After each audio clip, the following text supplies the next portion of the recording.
Mining minister शायद मुख्यमंत्री जी हैं, गृह मंत्री शायद मुख्यमंत्री जी हैं,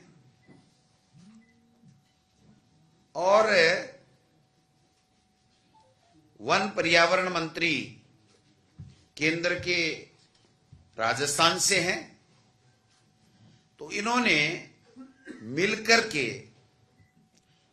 एक षड्यंत्र किया और इस पूरी की पूरी अरावली को, जो हमारी आस्था, हमारी जीवन रेखा,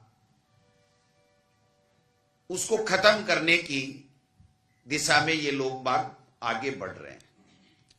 इनका ये कहना है कि 0.191 में ही खनन होगा, लेकिन ये भूल रहे हैं कि 68,000 एकड़ विशाल क्षेत्र खनन माफियाओं के हवाले करने की इन्होंने तैयारी कर ली है।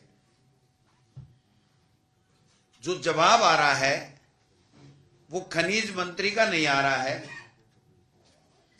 जवाब आ रहा है अरुण चतुर्वेदी जी, राजेंद्र जी राठौड़। अरुण चतुर्वेदी जी राजस्थान वित्त आयोग के अध्यक्ष हैं। ये स्वायत्त शासी संस्था है, इसमें राजनीति का हस्तक्षेप न कभी रहा है, न कभी रह सकता, न हो सकता है। एक राजनीतिक पार्टी के प्रवक्ता के रूप में जब से ये बने हैं तब से अनर्गल बयानबाजी करते हैं। मैं कॉन्स्टिट्यूशन की बात करूं तो स्पष्ट रूप से लिखा हुआ है 2431 में कि ये स्वायत्त शासी संवैधानिक संस्था है। इसका अध्यक्ष पंचायती राज और नगर निकाय के लिए वित्तीय व्यवस्था की सिफारिश राज्य सरकार को करता है। जब वो ही राजनीति करने लग जाएगा तो फिर ये नीचे की संस्थाएं कैसे पारदर्शिता के साथ में काम कर सकेंगी, उनको न्याय कैसे मिलेगा। और एक राजेंद्र जी राठौड़ साहब जनता में अपना विश्वास नहीं जीत पाए और अब प्रवक्ता के रूप में भारतीय जनता पार्टी की सरकार की गैर कानूनी, जन विरोधी नीति, योजना और कार्यों को जस्टिफाइड करके अपनी समय व्यतीत कर रहे हैं। माननीय मुख्यमंत्री जी को बताना चाहिए कि आप किस तरीके से इसको जस्टिफाइड कर रहे हो। 68,000 एकड़ विशाल खनन क्षेत्र आप हमारा दे रहे हो। संकल्प पत्र में इन्होंने कहा था कि केंद्र के साथ मिलकर अरावली को सुरक्षित रखने के लिए ग्रीन कॉरिडोर बनाया जाएगा।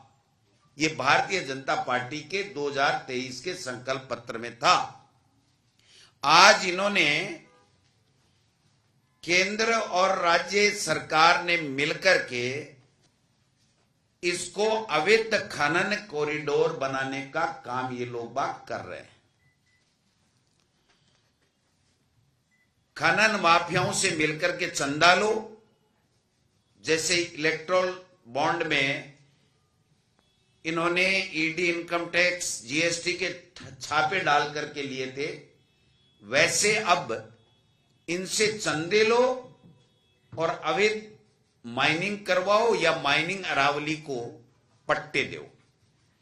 आज राजस्थान में सबसे ज्यादा खनिज पट्टे हैं पूरे हिंदुस्तान में, उसके बावजूद भी इनको ऐसी क्या नौबत आ गई। पहले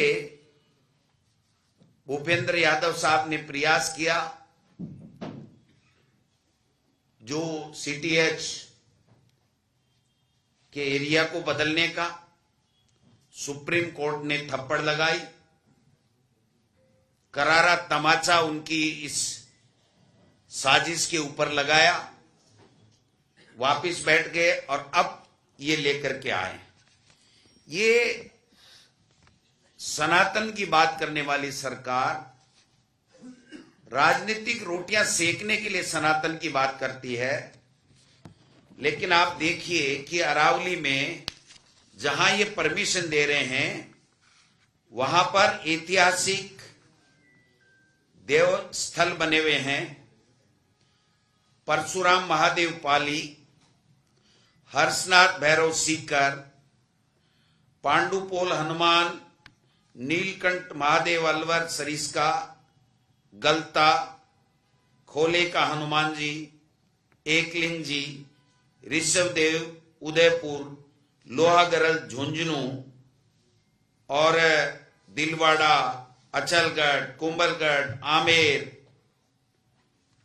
सबका भूगोल मिटाने के ऊपर तुले हुए हैं और सनातन की बात करते हैं। ये सारे मंदिर जो हमारी आस्था का केंद्र है, हमारे लिए वहां पर भगवान विराजते हैं, हम भगवान वहां मान करके उनकी पूजा करते हैं, उनको सबको समाप्त करने की दिशा में केवल पैसा और पैसे से दुरुपयोग करके सरकारें बनाना और बनी हुई सरकारों को गिराना, इसके लिए इनको पैसा चाहिए। मैं समझता हूं कि जो सीसी सेंट्रल इंपावर्ड कमेटी जो इंडिपेंडेंट थी, स्वतंत्र थी, उसको भी इन्होंने नहीं छोड़ा है। इन्होंने भी सरकार की कठपुतली बनाने का काम इन्होंने। विशाल दुबे अपने दुश्मनों के बीच में ऐसा रहता है जैसे 32 दांतों के बीच में जी, जो मिलेगा सबसे पर दबेगा किसी से नहीं।